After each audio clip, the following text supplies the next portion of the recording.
During the golden age of high society, even if you were born the daughter of one of the wealthiest tycoon families on the planet, freedom was still a luxury you could never truly touch. Because in a world driven by the ambitions of men, women were rarely treated as full human beings. They were valued from the moment they were born, shaped to become a kind of high-end currency, a living asset used to seal massive deals of power. For more than a century, people have remembered Consuelo Vanderbilt as a poor little princess, the victim of a domineering mother who forced her into European aristocracy. But if we peel back the darker layers beneath that glamorous surface, we have to ask ourselves, when a woman realizes she is nothing more than a pawn in a game of power, will she accept life as a movable asset, or will she find a way to turn that very cage into a sharp weapon and strike back at the entire system? Please hit like and subscribe, because today the story of Consuelo Vanderbilt will expose the dark corners behind the glow of high society that no one has ever truly told you before. So how exactly did the secret process of creating a product worth millions of dollars unfold so brutally? Let's step through the doors of the grand mansion where it all began. To understand the trap Consuelo fell into, we first have to expose an open secret of the ultra-rich at the end of the 19th century. At the time, Western society gave it a beautiful sounding name, the phenomenon of the dollar princesses. But behind that elegant label was, in truth, a ruthless marketplace where social status was bought and sold. The context was clear. On one side of the Atlantic, America was witnessing the rise of newly rich industrial and railroad tycoons. They had more money than anyone could count, but they lacked the one thing they needed to be fully accepted by high society: old world prestige and aristocratic titles. Meanwhile, across the ocean, the British aristocracy was facing the exact opposite problem. They had noble blood, inherited palaces, and centuries-old family names, but their bank accounts were drying up under the weight of economic decline. One side had money but lacked status. The other had status but lacked money. And so a perfect transaction was created. But money and titles could not simply fly across the ocean and trade places by themselves.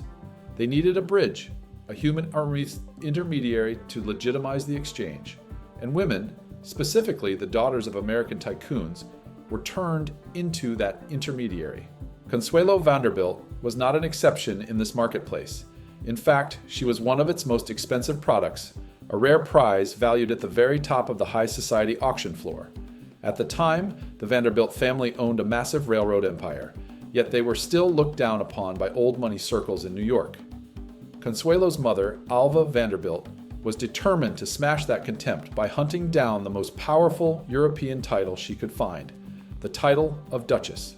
The Vanderbilt family's partner in this deal was Charles Spencer Churchill, the 9th Duke of Marlborough. The Duke owned the legendary Blenheim Palace, but in reality, the estate was literally falling apart. Leaking roofs threatened priceless tapestries, and furniture had to be sold off piece by piece just to keep the household alive. He needed an enormous amount of money to save his family line, and the Vanderbilts had plenty of it. Now let's look at the cold numbers behind this marriage contract, because they reveal its true nature. The Vanderbilt family paid a massive dowry, $2.5 million in railroad stock, worth more than $75 million in today's money. And it did not stop there.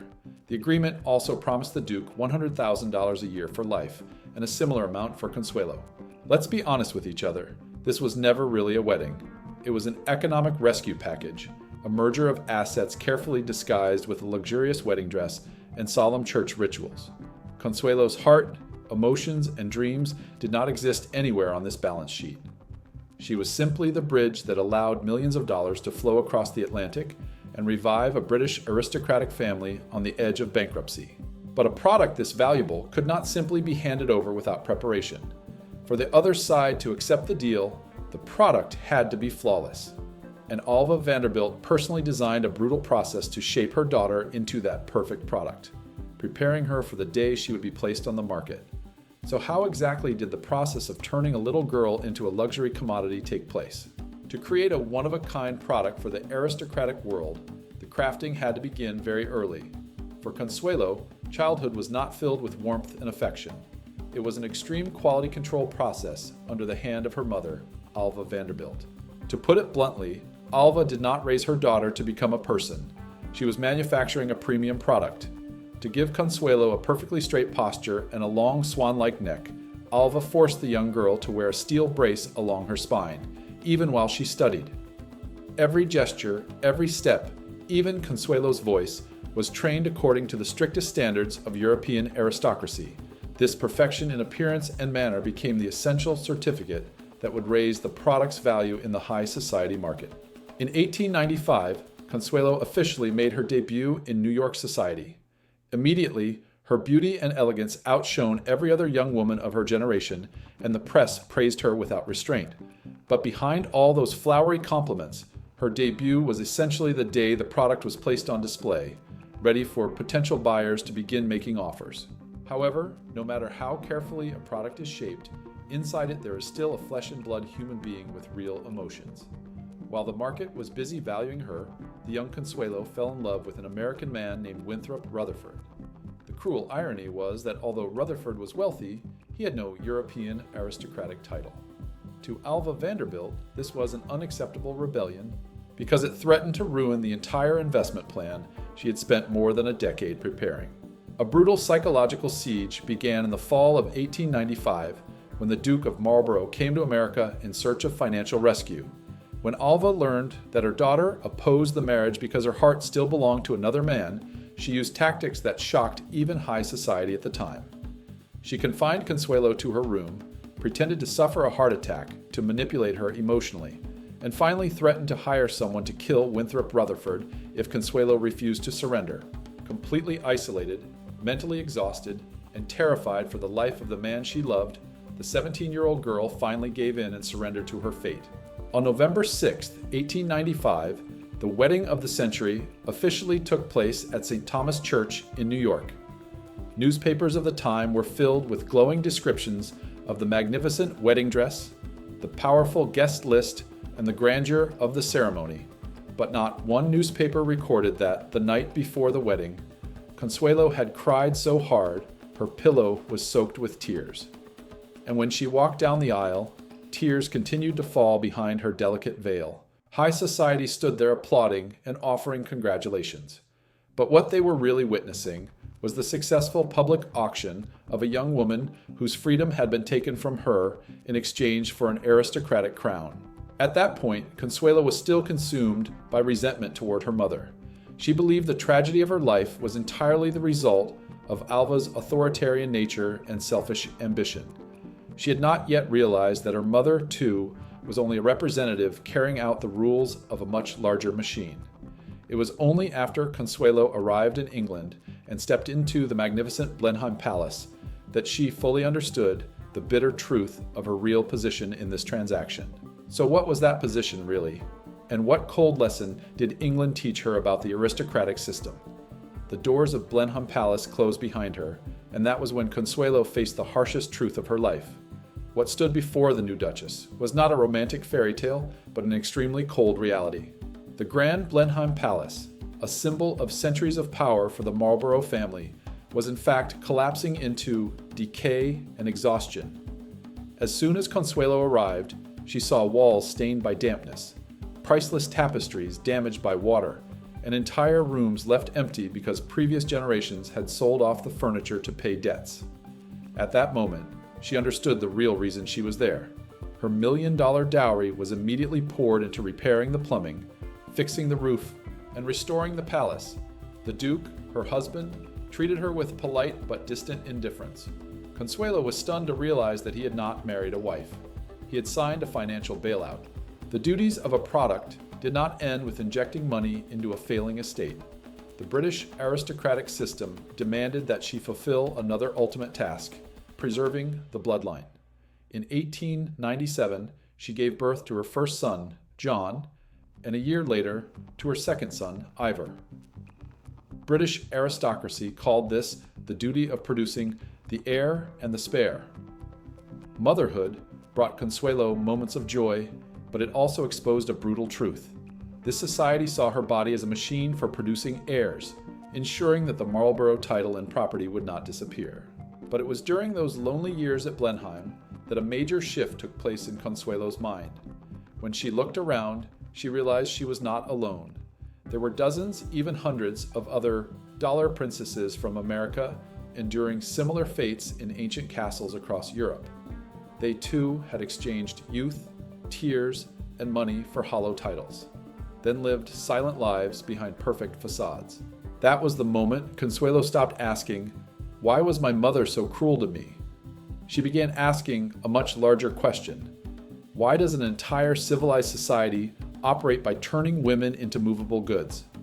She realized her tragedy was not a family accident. It was the result of a sophisticated hidden system of exchange. In that machine, the money of American tycoons and the bloodlines of British aristocrats were two forces that needed to merge, and women were the currency used to seal these massive contracts of power. That realization changed Consuelo completely. She was no longer the 17-year-old girl crying and begging for sympathy. Once she saw through the rules of the game, the Duchess decided she would no longer accept the role of an obedient pawn inside this gilded cage. So how did Consuelo begin her rebellion, using her own title to break the game and strike back at the system? In 1906, at the age of 29, Consuelo made a decision that high society considered an unacceptable scandal.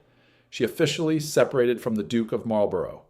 But at its core, this was not simply the collapse of a failed marriage. Walking out of Blenheim Palace meant Consuelo was tearing apart the commercial contract that had bound her for more than a decade. She refused to continue serving as a signed asset, a decorative object used to maintain the honor of a declining family line. Instead of choosing a hidden life to avoid public criticism, Consuelo transformed all of her personal pain into a powerful social awareness. She recognized a truth. Poor women at the bottom of society, although they did not live in glittering palaces, were also being controlled, valued, and used as tools for labor or reproduction, not so differently from her. That deep understanding pushed her directly into the ranks of those fighting for change. Consuelo joined the Women's Municipal Party and became an active campaigner in the women's suffrage movement. When she stood before crowds and spoke about women's autonomy, her words carried enormous weight. People believed her because she herself was living proof that even at the highest levels of money and prestige, women could still be stripped of their most basic rights. She used her elite connections and influence to build programs that improved housing and education for workers, and supported poor, single mothers in London. When World War I broke out in 1914, Consuelo continued to show society that her value went far beyond the title of Duchess. She helped lead the Economic Relief Committee, organizing large-scale humanitarian efforts to assist victims of the war. Her decisiveness and strategic mind during this period forced even male politicians who had looked down on women to respect her. She was no longer a pawn on someone else's chessboard. She was taking control of her own life. Consuelo's legal battle with the past officially ended with her divorce in 1921, and especially with the annulment granted by the Church in 1926. The most shocking point of the annulment was that Alva Vanderbilt herself testified, admitting before the court that she had used manipulation and threats to force her daughter to marry the Duke. The Church's decision was like an official declaration, exposing to the public that the so-called wedding of the century had in fact been an illegitimate transaction because Consuelo's consent had never been freely given. Also, in 1921, Consuelo married for the second time to Jacques Balsan, a pioneering French aviator. This time, there were no million-dollar figures on the negotiating table and no agreements designed to rescue a family line. For the first time in her life, Consuelo stood in the position of the person who chose, guided by respect and genuine love. She had won her freedom back from a brutal system. But Consuelo did not stop at saving herself. She understood that the strongest weapon against an unjust system was to strip away its glamorous cover, so no other girl would have to repeat the tragedy of becoming a product as she once had. After all the storms of her life, the ultimate weapon Consuelo left behind for future generations was not a noisy divorce or a massive fortune, it was a book. In 1953, her memoir, The Glitter and the Gold, was officially published and quickly became a global publishing phenomenon. At the time, the public rushed to buy it out of curiosity. They expected a tearful story of suffering from a noblewoman or a scandalous collection of gossip about the ultra-rich. But the world was wrong. Consuelo's memoir was not the weak self-narration of a victim. It was a fierce indictment, a sharp social study exposing the entire hidden mechanism that had turned elite young women into sacrificial offerings for transactions of power. Look at the stunning reversal here. The high society system on both sides of the Atlantic had once used money, status, and strict rules to shape Consuelo, giving her the supreme title of Duchess, with the goal of turning her into a silent chess piece, a perfect symbol of obedience. But in the end, Consuelo used that very prestigious title, the elite network, and the powerful voice that the system had given her to do one thing: turn back and expose the unfair rules that had governed it. From the most expensive product on the auction floor, she transformed herself into the master of the game, using her own value to burn down the old gilded cage. Consuelo Vanderbilt's true legacy does not lie in an aristocratic title, nor in Blenheim Palace, which her dowry helped save. It lies in a realization that still belongs to our age. When we turn back the pages of this history in the 21st century, we see that her story remains a sharp warning. Modern society may have abolished public forced marriages, and we may no longer see dollar princesses openly negotiated through contracts in black and white. And yet, women are still valued by appearance, turned into ornaments that elevate men's status, or psychologically manipulated under beautiful sounding names like duty and family responsibility. These patterns still exist, only in more subtle forms. When we look deeply into Consuelo's journey, there is one painful message she left behind for later generations. The greatest tragedy for a woman, or for anyone in society, is not simply being oppressed or bought and sold by others. The greatest tragedy is being trapped inside a cruel transaction, being turned into a tool while mistaking it for glory and accepting it voluntarily without even realizing what is happening. Consuelo defeated the system because she dared to open her eyes and look directly at the truth, choosing to give up comfort and compliance in order to reclaim ownership of her life. So how did the life of the woman who once stood at the height of Gilded Age glamour finally come to an end? And what lesson did she leave for each of us today? The answer lies in the final years of a proud duchess who chose to give up a crown in exchange for one thing: freedom. On December 6, 1964, Consuelo Vanderbilt died at the age of 87 in Long Island, New York. She passed away after the old world of the Gilded Age, with its rigid rules and transactional marriages, had fully faded into the past. In her final years, she no longer wore the crown of an English duchess. She was simply herself, a free and peaceful woman. Consuelo's victory was not a selfish victory for herself alone. By courageously exposing the machine that bought and sold women within high society, she struck a deadly blow against the mindset that treated human beings as a kind of currency to be exchanged for power. And if today's video changed the way you look at the glow of high society, please support the channel by hitting like, subscribing, and turning on notifications so you do not miss the next stories where we peel back the truth. Thank you for spending your time with us. Goodbye, and see you again.